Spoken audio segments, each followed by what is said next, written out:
Okay, so that's good.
Oh no, the film has just fallen down.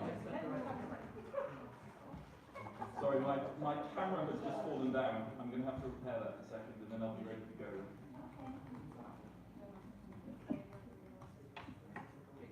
Right.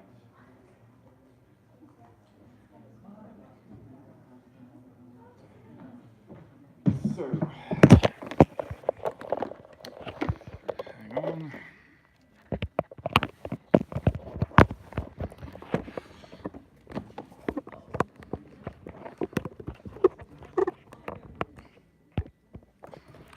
That way around.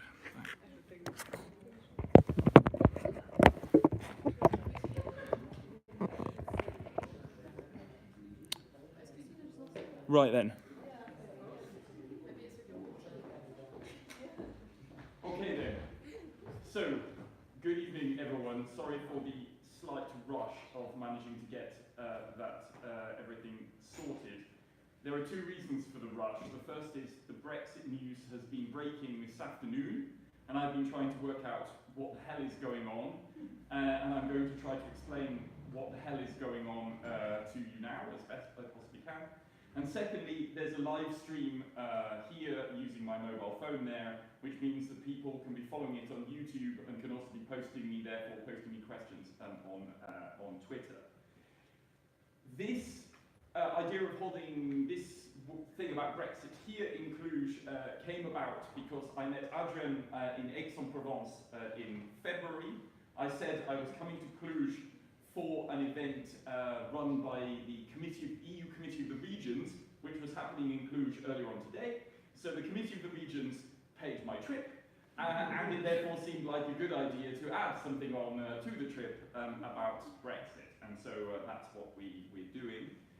Our title of the presentation was meant to be 4 Days to Brexit. The title is now going to be 18 Days to Brexit due to what happened at the summit last week, but I don't think that makes it any less interesting. To explain how I come to deal with this, as you can probably tell from my accent, I am originally from the UK, but I actually live in Germany, in Berlin, on an everyday basis. So Brexit has a major impact on my life. I don't know what my own personal future is going to be and what my rights are going to be able to be staying in Germany and living there medium term. But also I do a lot about digital communications in the European Union. I also teach European Union politics at the College of Europe in Bruges, and I've worked on European Union affairs for a long period of time. I've also been heavily involved in commenting on European Union affairs, particularly on Twitter, but also via my blog, which has been covering European Union and UK-EU relations now for more than 13 years. So I've been working a lot on that. You can find me online by googling John Worth, John without H, so Jon and then Worth. You can find my blog or find me on Twitter that way. So, before I come on to what I have on the screen behind me, which is a flow diagram of explaining the current Brexit situation, a few words about how Britain got itself into this situation, and then I'll come on to the exact situation that Britain finds itself in right now. What I'm not going to do in my own remarks is talk about the old history of this, right? I'm going to start essentially on the day of 23rd of June 2016, the day of the referendum. If you want to ask me about stuff that's further back before that, quite happy to cover that. But essentially, 23rd of June 2016, the UK holds its Brexit referendum, 52% vote leave, 48% vote remain on the basis of a turnout of 74%. David Cameron, the Prime Minister who chose to call that referendum, resigns the following day and is replaced by Theresa May as unopposed in a Conservative Party internal selection as the British Prime Minister. Theresa May, already from the October of that year of 2016, already sets herself off on what has become essentially, would become known as a hard Brexit course.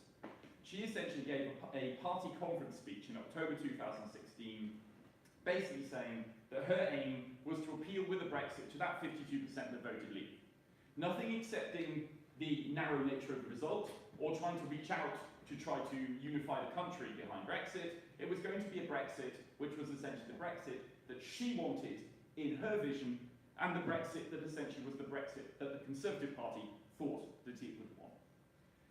There's a very important point to bear in mind throughout this whole Brexit saga. The type of Brexit that Britain is currently trying to get for itself, or we think it's trying to get for itself, is essentially a Brexit which is befitting of the Conservative Party and its party members, more than it's a Brexit that reflects the views of the British population. Theresa May, although she was officially in favour of Remain in the referendum, has never been someone, and still to this day, is not someone who's genuinely interested in European Union matters at all, really. The only reason that she has pursued the Brexit course that she has had is because of immigration.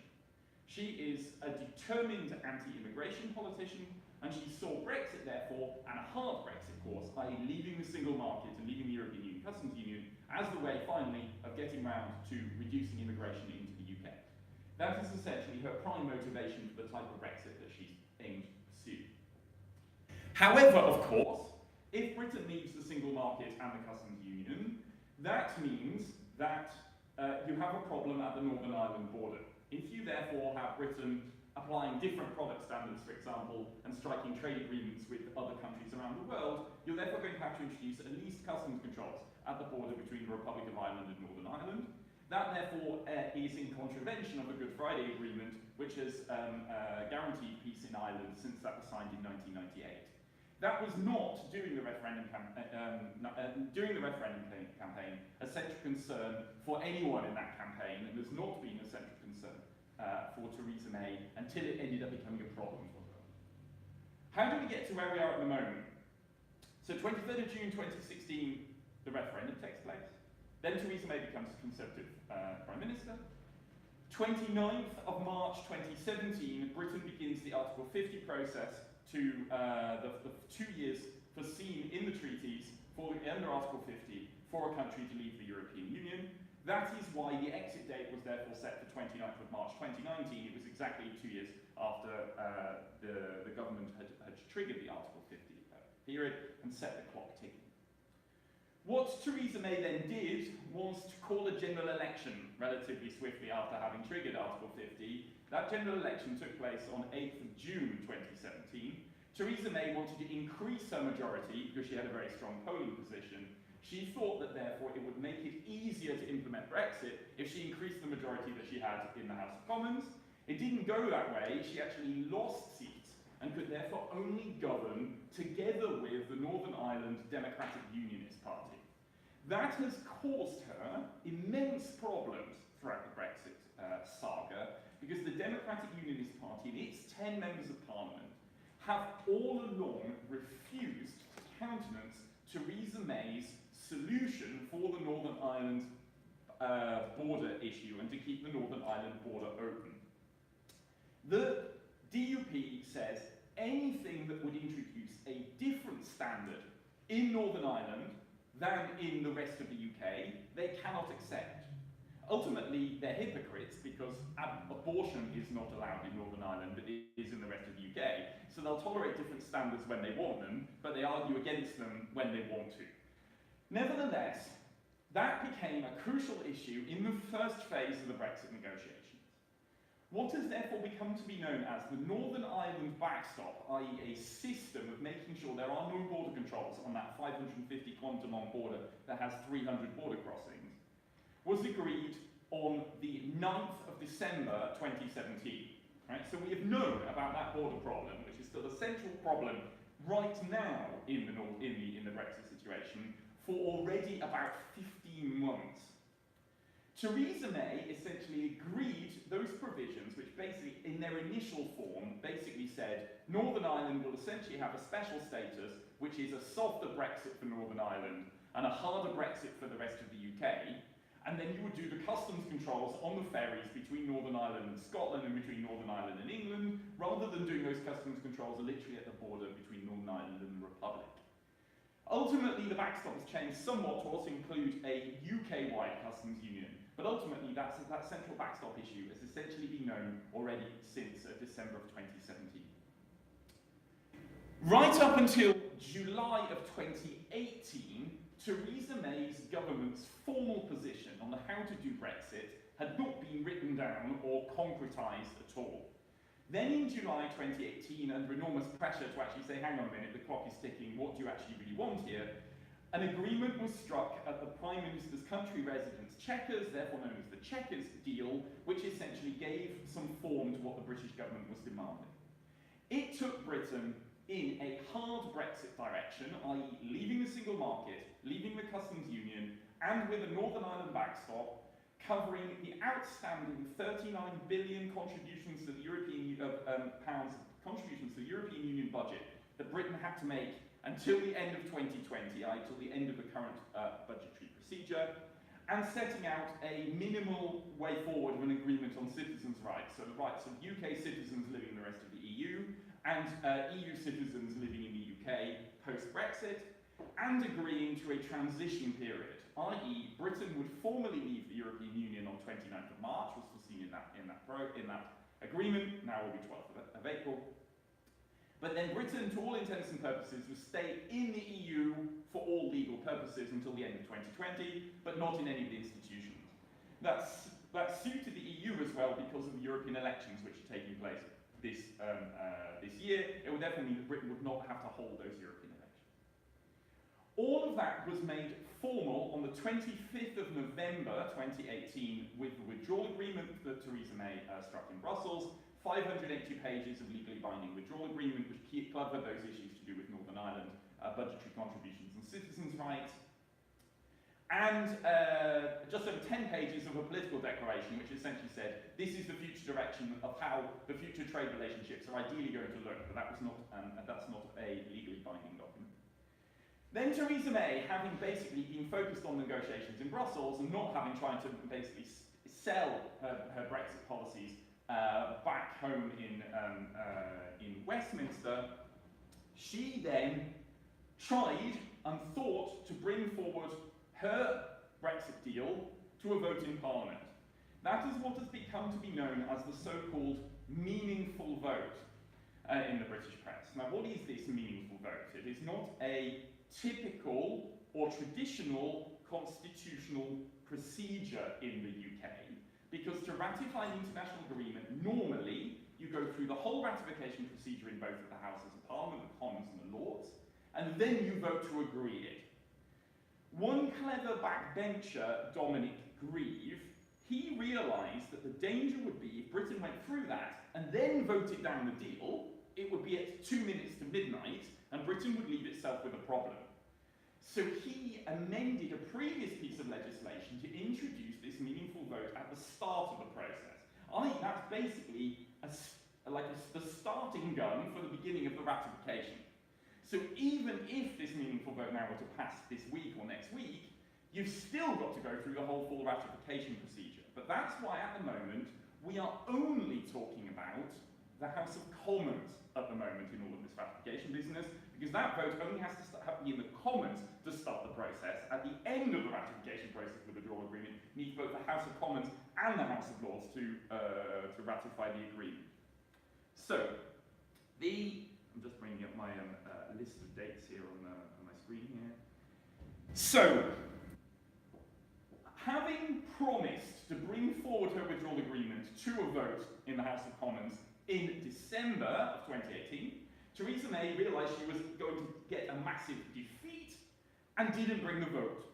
So the Conservative Party decided to launch a no-confidence motion in her as Conservative Party leader, which happened on the 12th of December 2018.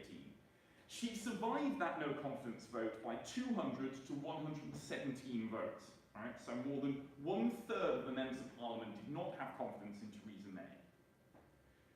Theresa May then finally had to face this issue and brought the meaningful vote to the Commons on the 15th of January, and she lost that vote by 432 to 202 votes. So that was a majority of 230 votes against her deal. That is the biggest parliamentary defeat in democratic history in the UK. Jeremy Corbyn, therefore the Labour opposition leader, brought in a no-confidence vote in the government the following day, on the 16th of January, that Theresa May survived by 325 to 306 votes. The day before, 118 Conservatives had voted against Theresa May's deal. So, 117 didn't have confidence in her as Prime Minister, as a party leader. 118 Conservatives voted against the Brexit deal. 0, not 1, was willing to vote against her in a no-confidence vote in the government. Right? That is not logical, that is not sensible, but that is the nature of the British parliamentary debate just now. Then, to try to unlock this situation, the Conservatives thought they had a bright idea on the 29th of January. They said, why don't we replace the Northern Ireland backstop with alternative arrangements? They did not describe what these alternative arrangements were and what those would mean, but it passed as an amendment in Parliament. But that idea has basically died because no one has any idea what those alternative arrangements would ultimately be. Then, Theresa May got a minimal little bit of text in a conversation with Jean-Claude Juncker on the 11th of March, so already, right, pushing the boundary of like 3 weeks before the Brexit deadline, and brought a second meaningful vote on the 12th of March, just with the reassurance that the backstop would be, or aimed to be, temporary. This time she lost only 391 to 242, so 149 votes she lost by this time. That made it only the 4th biggest defeat in parliamentary history. The second and the third largest were both in 1924, some time ago. Then on the 13th of March, the House of Commons voted against a no-deal Brexit.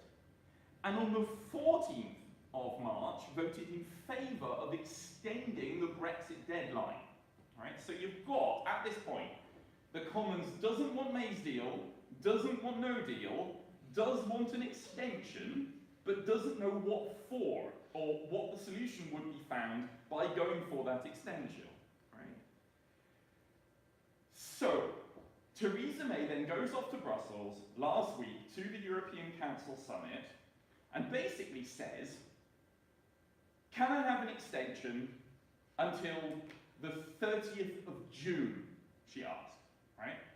The decision for going for the 30th of June was the week before the first sitting of the new European Parliament, which some lawyers argued the important date was the first sitting of the European Parliament.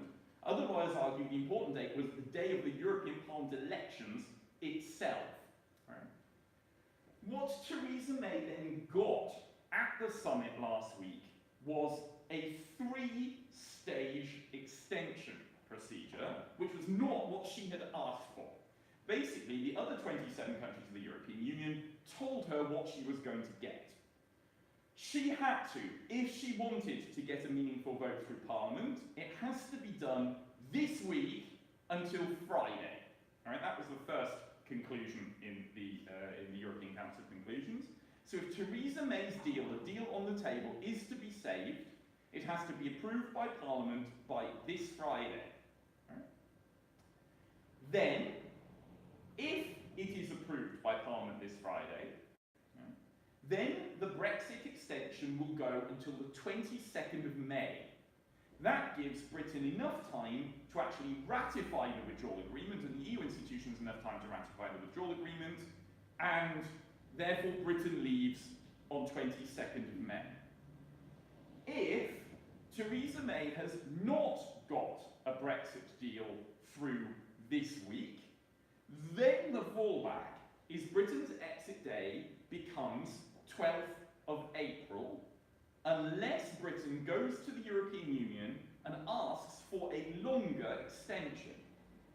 If Britain does go and ask for a longer extension, that means that Britain would have to organise European Parliament elections in the UK, and the reason the 12th of April is the exit date is that is the latest viable date from which Britain could actually organise European elections, judging by the numbers of weeks you need to organise an election in the UK.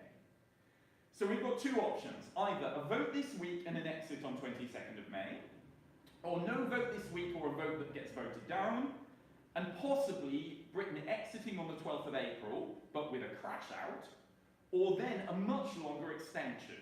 Those are essentially the options. So then I come to the diagram, right, to explain what the hell is now going to happen in the next couple of weeks. So what I just explained is there was an agreement with Theresa May that basically sets 12th of April as the new exit date, right? What has happened this afternoon, and hence why I was in rather a rush to get here, is Theresa May acknowledged about an hour and a half ago now that there would not be a meaningful vote in Parliament tomorrow because she has not been able to persuade enough hardcore Brexiteers and the DUP to back her deal. Right? So, no meaningful vote, yet. What is going to happen instead, and this just sounds like a kind of game show-wification of British politics, is Parliament is going to have, probably we think now on 27th of March, a series of indicative votes, i.e. every different Brexit option is going to be given to members of Parliament and say, what do you think of this? Right? No deal, some kind of Canada-like free trade agreement, May's deal, a Britain staying permanently in a customs union with the European Union, a so-called Norway Plus, a single market and customs union, to rescind Britain's Article 50 notification altogether and stay, or to hold a second referendum. Right? So all of those options are essentially on the table. I have only included essentially 3 of those options in the diagram because those are the only 3 which have got any viable hope of getting anywhere, in my view. Most likely is Parliament ends up with no consensus, because ultimately all of the political parties are divided on Brexit issues, and therefore the divisions on all of those things go right through the Conservative Party and right through the Labour Party. Another option is some kind of what's been termed Common Market 2.0, a kind of softer Brexit solution, ends up being the consensus point of view. Or another option is Theresa May's deal, but confirmed by a referendum, i.e. the Conservatives get what they want, some of the Conservatives get what they want, the deal, but you'd actually have a referendum in order to manage to make it happen. Right? It's been put forward by 2 members of Parliament called Kyle and Wilson, who propose that kind of combined option. Just going to scroll that down a bit. So, what then ultimately is going to happen after after these debates in Parliament? If there is no consensus on what the route will be forward, which is relatively likely, then we might end up with a meaningful vote again. I.e., Theresa May will go, oh, look, parliamentarians, we gave you the responsibility to work out what you wanted. You didn't know what you wanted, so here, tough, have my vote again, essentially, right? That's one route forward. If that happens, she still doesn't have a majority, so the chances are that the meaningful vote fails, and Britain ends up in a decision of basically facing no deal or having to rescind its Article 50 notification, i.e. unilaterally choosing to stay. So that's what I'll explain the endpoints in just a second. If a softer Brexit emerges as the consensus, then what happens is Theresa May's got to go off to Brussels and ask for that, but is Brussels actually going to be willing to entertain an idea of a softer Brexit? I'm not altogether certain, because ultimately time is short and the European Union has had enough of the British messing around. So it's therefore not a foregone conclusion that Brussels will entertain that. The reason why I fear that this one won't work is there are more Labour members of Parliament than there are Conservative members of Parliament that would want that. You cannot, with the British party political culture, possibly imagine that a Conservative Prime Minister would basically be implementing what's essentially a Labour policy. Right? That would not be, in Britain's party political situation, in my view, a viable way forward. Right? That would cause party mutiny within the Conservative Party. Which therefore means we might end up with a deal which requires a referendum, right, as a way forward. That one, I think, if the European Union, if May said, the only way we're going to get a deal is if it goes through a referendum, hey EU, what do you think of that? I think the EU would probably approve that as a way forward. But bear in mind that Britain requires, under British law, a hell of a long time to organise a referendum, because Britain has no general referendum law. The constitutional experts at University College London have calculated it would take 22 weeks minimum for Britain to organise a referendum, which already takes you now to some point in the autumn, okay, to be able to organise such a referendum. So that means Britain would therefore be in the EU until after the European elections and have to organise the European election. So those are the potential ways forward. If you track all of that right the way through to the end, right, you've still got on the table, at this present point, 6 different ways out, which is quite extraordinary, bearing in mind that we've got only 18 days to go. So I haven't checked these completely because I was in a bit of a rush due to Theresa May's statement, but the cumulative percentages on this diagram at each decision-making node, there are the individual likelihoods at each decision-making node. I come up with that Britain leaves on 12th of April with a no-deal Brexit, i.e. crashes out at about 1/3 likelihood. Not because anyone really wants that, but because no one's got a consensus of what the hell else to do. The UK ends up with Theresa May's deal and leaves by 22nd of May. I rank it only 6% likelihood. That is essentially because it's already been defeated by massive majorities already, and it seems that the extra pressure is not working. Theresa May essentially acknowledged that already today. Then you have 3 options which require extensions beyond the European Parliament elections. So all of these 3 mean that Britain at least has got to organise a European Parliament election. That Theresa May would go for a general election, 11%. That is because, although it sounds completely crazy because the Brexit situation is so bad, the Conservatives are doing really well in the opinion polls at the moment and are actually increasing their lead over the Labour Party. Now, that sounds impossible, but it is essentially because Jeremy Corbyn's Brexit opposition from the Labour Party side has been horrible and essentially incoherent so far, and because of the existence of a new political movement in the UK, which is known as the Independence Group, which was 8 former Labour members of Parliament and 3 former Conservatives who formed a new bloc in the Parliament. Though that bloc, if it became a party, would take support from Labour, or more support from Labour, than it would take from the Conservatives. So the existence of that independence group actually means that Theresa May might risk it and hold an election again. But look at how the hell that worked out in 2017. You also could have, and it gets too complicated, but you could have Labour going into an election promising a referendum, right? So you have a combined general election referendum route, which I hadn't even got on the diagram. An extension until late 2019 at least, and a softer Brexit has now come, i.e. something akin to a Norway solution. Again, 11% likely it's possible, but no one really wants it. An extension until late 2019 and a so-called people's vote, a second referendum, that's more possible because ultimately, although there are not many members of parliament that are keen on a referendum, it nevertheless allows the parties to paper over their cracks. Essentially, it basically says, we, Parliament, we realise that we've got a problem, we don't know how to solve it, here people have it back, essentially. Right? And that, therefore, is probably easier as a face-saving mechanism for the parties to manage to accomplish than the other options. That's why that's ranked higher than these other two. Or the kind of ballistic destroy everything but not destroy the economy option is Britain can unilaterally, right up until the very last minute, decide to not leave by unilaterally revoking its Article 50 letter. We know that because of a court case in the European Court of Justice in January of this year, that Britain has that power to unilaterally revoke. But it has to not just be used as a negotiation tactic.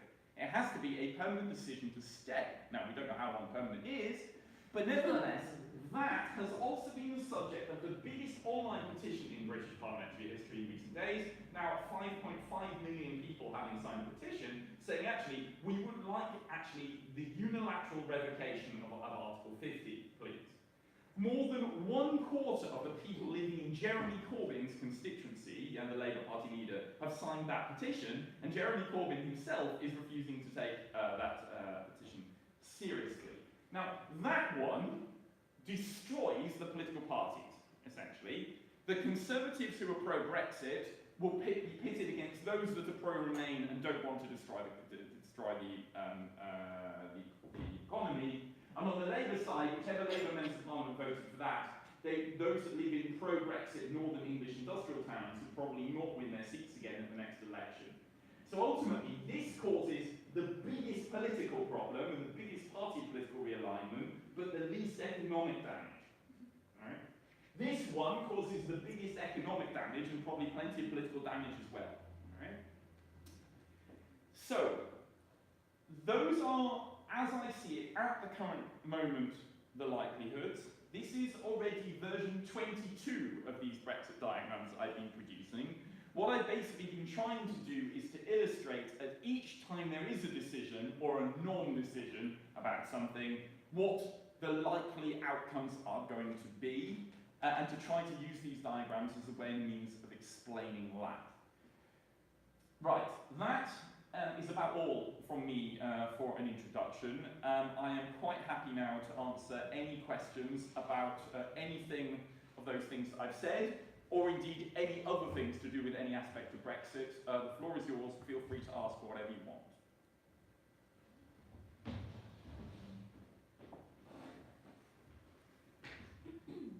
We're still processing the Go for it. Do you think the petition to revoke Article 50 actually holds up any power at all? Because I think it's all just a lot of excitement, but not actually holding any strength politically. I don't think it's significant. Or it's not directly significant. Because it's one of the biggest petitions in the whole of British petitioning. Yeah. Right. Didn't they crash the petition online? They did. It crashed at multiple times. Yeah. The thing is that the trying to separate out the signal from noise in the British population at the moment, if you are a politician, is a next to impossible process. I.e., what signal can you draw from that petition as a politician that's useful? You know there is a very organised Remain movement. They put 1 million people on the streets of London on Saturday marching, right? You know that there is a good, I would say at least 1/4 of the British population that's pro-Remain and furious, right? You know that. The question is what signal and what hierarchy of preferences do you have as a politician in how far you think that is important? How do you use that?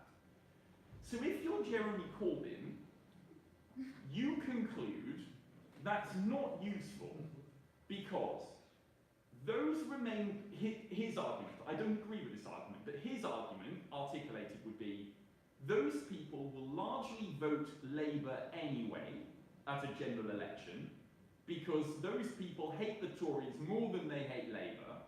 Because of the British election system, they will still vote Labour. Therefore, Labour does not need to appeal to those people, and therefore the petition and the Remainers can essentially be ignored. Right? That would be his argument. Another argument would be the other way round, that there is no party that is solidly in favour of Remain, and if Labour did jump on board that, and the idea of holding a second referendum is popular, right? There's more than 60% of the population that says they would like a second referendum, it would give the Labour Party a boost in the opinion polls and would increase the likelihood for Jeremy Corbyn and the Labour Party of winning the next election, and would kill the independence group, because ultimately their point of their existence would no longer be true. Another challenge is, which is statistically correct, but is just biased as a number, right? 60% of the constituencies that have Labour members of Parliament voted Leave. Right? But 60% of Labour voters voted Remain. Right? So if you hear the point of view of Caroline Flint, who's a Labour member of Parliament in Doncaster, she says, I am going to back Brexit and vote Leave, and ratify May's deal, because the people living in my constituency voted Leave. A majority of them did, that's correct. But a majority of her voters voted Remain. Right? So is she responsible to the voters in her patch, in total, or the people that voted for her? Now, someone in a very similar type of town, Anna Turley, who's the Member of Parliament for Redcar in an industrial town not so far from Newcastle, she said, actually, I still make the judgment that Brexit is wrong and is going to cause economic damage to Redcar, so I'm still going to vote for Remain. And if the people want to kick me out at the next election, let them. Right? So you've got all of these politicians which are drawing completely different conclusions out of the same data. Right? Now, ultimately, for many of those politicians, particularly Jeremy Corbyn, it boils down to his own ideology. He is pro-Brexit, he's an old 1970s Marxist, and he thinks the European Union is a neoliberal economic project. And he can't kick that as a point of view. That essentially is the heart of all of that complexity. So, keep on signing the petition, sure. What we also know is the petition is now so big, and the publicly available data from that petition is so big, you can now plot, you can see how many people by constituency are where it's been signed, right? And you can also, using that data, also show that it's actually more urban areas and more Remain areas of people signing the petition. It correlates very neatly with the Remain vote. What you also know, if anyone could lead it, is how big the grassroots pro-Remain movement is. It is massive. It is the biggest grassroots political movement of the last, I don't know how long, 20, 30 years in the UK. Right? If there were to be another referendum, you would get 500,000 people out on the street campaigning, right, going knocking on doors, canvassing. It would be the biggest grassroots political activity that had ever been done. Now, all you need is a political party that could dip into that to make something of it, but neither Labour nor the Conservatives can. If there were to be a second referendum, there's lots of people, especially on social media, particularly the ones that were pro-Brexit, saying that it really questions the integrity of British democracy to have a referendum and then for it not to be respected, and then to back and then have another vote, it's kind of saying, oh, well, we didn't get the outcome we wanted, so we'll just try again until we get the right one. I think that's an awful argument. Yeah, I'm seeing it a lot. It's the only argument they've basically got, Yeah. essentially, so that's why it keeps on coming back all the time. First of all, although it's not an argument that generally is applicable because British people don't like thinking that they've been tricked, but basically, the first referendum was not conducted to decent democratic standards. No. We know that 2 of the Leave campaigns broke the financial rules and got fined for it. We've still not got to the bottom of what Cambridge Analytica was doing with Facebook data and where the main donations came from via Aaron Banks. We also, in basic referendum tactics, it was an awful referendum. We knew what one answer meant, Remain. We did not know what the other answer meant, Leave, because there was no Leave plan. Now, the only viable new referendum, in my view, would be Theresa May's deal against Remain. That is the only sensible referendum to have, because then both options would be concrete. Right? You actually would know, whichever one you went for, what your outcome, what it would mean if you did it. Right? What you don't want, and again, I've had conversations with Swiss people, and they've had plenty of experience with referendums. If you organise a referendum in Switzerland, you have to have a clear legal proposal for both outcomes. In 2016, Britain had a clear legal proposal for one side, but not for the other side. And that was just therefore making it an awful referendum. So that's ultimately, as I see it, the argument about that. And again, you're not going to get any other Brexit other than a no-deal Brexit, probably at the moment. There is no evidence to suggest that the British population voted for a no-deal Brexit. So actually, if you wanted a solid, implementable Brexit, holding another referendum to make that happen should also be a fair idea, right? So this idea, basically, what was promised to the population in 2016 is not, now we know, what Brexit is going to deliver, and so therefore it's only fair to hold another referendum, is the argument. Now, don't get me wrong, I don't like the idea necessarily of a second referendum, because it might just be as gruesome as the first one, but I don't see a better route. Yeah. But I mean, with such questionable legitimacy of this first referendum, I'm so confused as how this is still being upheld, because it seems like a sham. I think it comes down to the British people's self-perception. And how, to give you an example, about a year ago, I was on a panel at King's College London with a Conservative Member of Parliament sat on a panel next to me called Richard Graham, who's Conservative Member of Parliament for Gloucester. Oh, that's where I'm from. I know Richard Graham.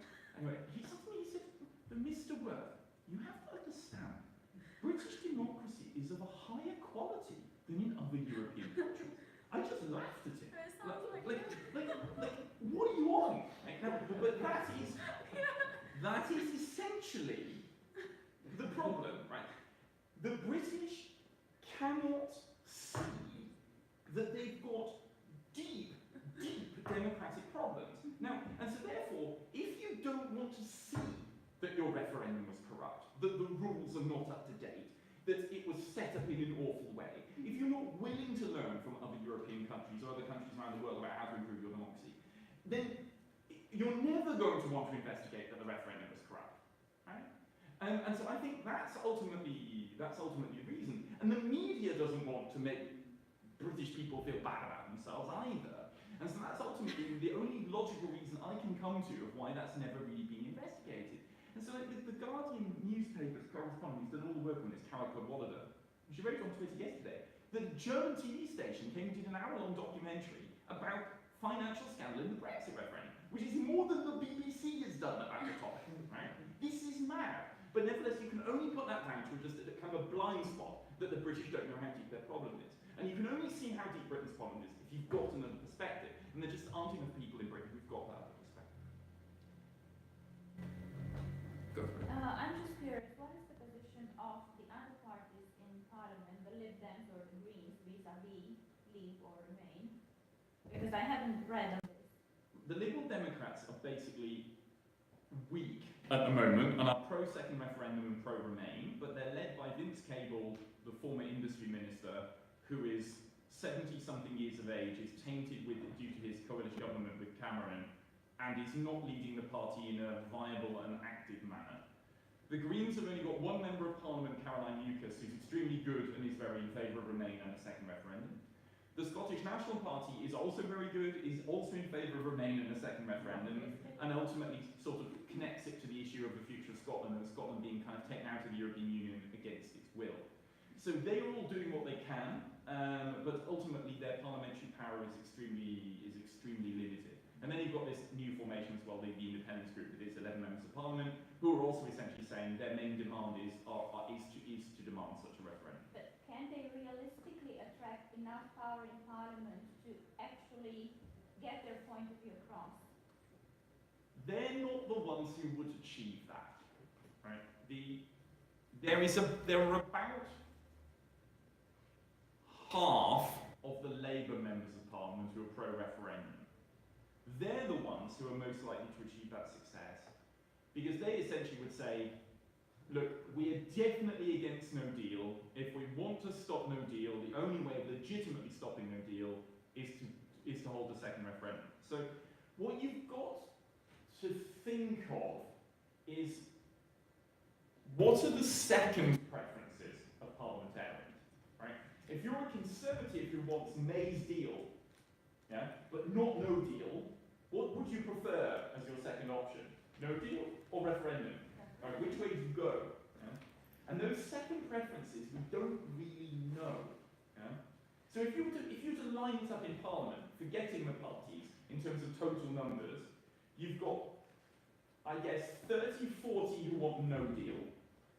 You've got about 200 that want May's deal. Yeah? You need 325 for a majority, roughly. You've then got probably 250 who want some other Brexit. They can't argue what, but some sort of softer Brexit. Yeah? Customs union and single market, Brexit in name only, anyway, right? And then you've got probably 100, if my numbers add up, then 100 to 150 who want Remain and a second referendum, right, as first preferences. But then you've got to work out where will all of those go as second preferences. And that's the reason ultimately why you've got no progress at the moment, because none of those things, none of those prospects has a majority or is even close to getting a majority. But do you think the situation might have been different if, for instance, the UK had been able up to this point to secure bilateral trade agreements with, I don't know, other countries? This trade agreement, The US, for instance. this trade agreements thing is, sorry to be rude about it, it's basically plausible bullshit. It has intellectual plausibility, i.e. replace Britain's trade relations with the EU with trade deals with the rest of the world. The problem is when you look at what has Britain got to export, and what were people doing, or what were those other countries demand in return, and would Britain accept it, right? Look at what the farmers would say if you opened up Britain's agricultural market to agricultural imports from the United States, right? They are not going to be accepting that, and they're the very farmers that would vote for the Conservatives. That is exactly what I was telling my students some months ago. Okay, you want bilateral trade agreements, but what do you make? Okay, we know what the Chinese make, but what do you Britain make? Because all of the stuff that get you a lot of money, like financial services, insurance, Premier League, snooker, you cannot export that because you don't make that stuff. Well, and also, and Britain has essentially been those service-based things. Britain has been largely exporting already. There's obviously a whole slew of trade agreements that Britain can profit from because they're EU trade agreements. So Britain has even struggled to even copy and paste the trade agreements that it's got and roll those over into UK law. At last count, only 1/6 of the trade agreements have Britain even been able to roll over to make sure it still has the same trade agreements post-Brexit that it's got, that it would have now through the EU. The trade minister a couple of weeks ago was very happy that an agreement had been found with the Faroe Islands, right?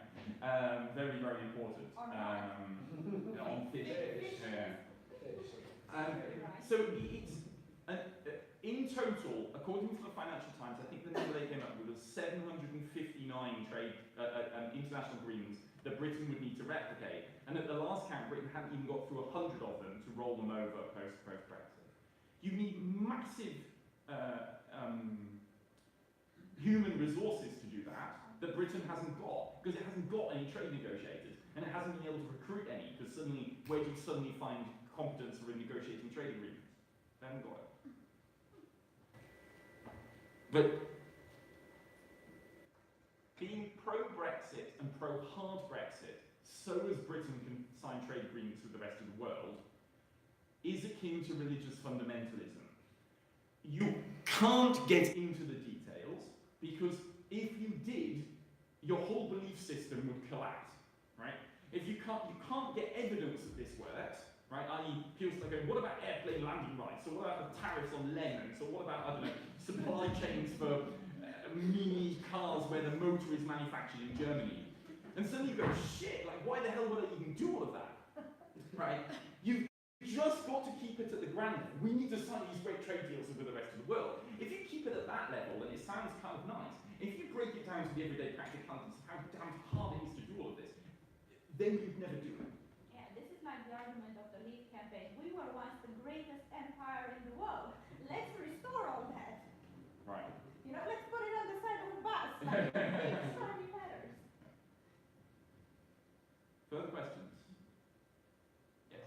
Given the statement of the Speaker of the House of Commons, John Buckner, that another meaningful vote would not take place unless the deal would be different or substantially different, do you think May is going to come up with a deal that would be plausible? This is a tricky one. So, the rule is that the government cannot bring the same bill twice during the same parliamentary session. The difference between meaningful vote 1 and meaningful vote 2 was that Theresa May, the day before meaningful vote 2, had struck an agreement with Juncker about a legal letter that the backstop would only be temporary. So you can make the justification that meaningful vote 1 was different from meaningful vote 2. The argument now is, could you make something that makes meaningful vote 2 different than meaningful vote 3, and is a new exit date, i.e. 12th of April rather than 29th of March, adequate? So that's one way you could do it, right? We don't know how Bercow would judge that, but that's an argument which is being made. The other argument which is being made is Parliament could vote to overrule the Speaker. But I don't think that one will work, because if you're a parliamentarian, would you sooner vote to overrule the Speaker, or would you sooner vote down May's Brexit deal? Easier to not vote to overrule the Speaker, right? So I reckon trying to vote to overrule the Speaker would not pass, right? Now, Bercow may allow a meaningful vote anyway, right? He may ultimately conclude it's a moment of national crisis, he's had his moment in the spotlight, he's caused a problem for Theresa May and forced her to reconsider, so that's also possible. Ultimately, my conclusion is all of that from today is all of that doesn't matter. Theresa May has realised her meaningful vote is not going through, the DUP is not on side, a bunch of the hardcore pro-Brexiteers are not on side, so you don't even have to face down Bercow because it won't pass anyway. The really interesting thing, and I don't know why I didn't think of this until this week, there are two groups of hardcore Brexiters, right? The ones that want no deal. There are the real ones and the fake ones, right? The real ones are people like Bill Cash, who have been hardcore pro-Brexit, pro-Leave, Eurosceptics for decades, right? They believe the European Union is evil and they'll do everything they can for Britain to be out as fast as possible, regardless of the consequences. Now, oddly, those ones are persuadable to back May's deal because they actually want Brexit to happen. So they want Brexit to happen first and everything else is second. The fake hardcore Brexiteers, like Boris Johnson and Dominic Raab and Jacob Rees-Mogg, their priority is to win power in the Conservative Party and everything else is secondary. So if you're Boris Johnson, you don't even actually want Brexit to happen. You want to look like you did everything to make Brexit happen, actually you don't want it to happen because it would make your life hard if you became Prime Minister and you had to clear up the mess. So ultimately, you will maintain this pure line of let's just leave now without a plan, and you'll never change your point of view, because you ultimately, if the whole of Brexit failed and Britain stayed, you could for the next decade claim betrayal and use that betrayal to get yourself into power in the Conservative Party, bearing in mind that 75% of Conservative Party members voted leave. They are extremely elderly and they are few, the Conservative Party members. We know that there are fewer than 100,000 members of the Conservative Party and the average age is something over 60. So basically, Boris Johnson and Jacob Rees-Mogg's line is motivated purely by that, by their chances in the future of the Conservative Party. What happens to the future of the country or even the future of Brexit, they don't care. And therefore, there is nothing that Theresa May could do to persuade those people to back her deal. Nothing. And so that's ultimately the situation as I see it. And I think Theresa May, finally this week, has understood that. And that's why there won't be a meaningful vote. Now, I might be wrong, and there might be a meaningful vote by the end of the week. Maybe if you have the indicative votes don't work and there's no consensus, then Theresa May might try again. But I still think the odds are against Theresa May even trying, and therefore she won't hit up against this Bercow opposition.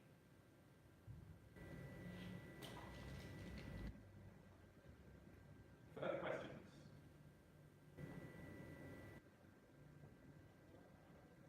No? All right. So, let's see. It's going to be a rocky. Next 18 days. Right. So. Or more. Or more. Right. So thank you for coming and.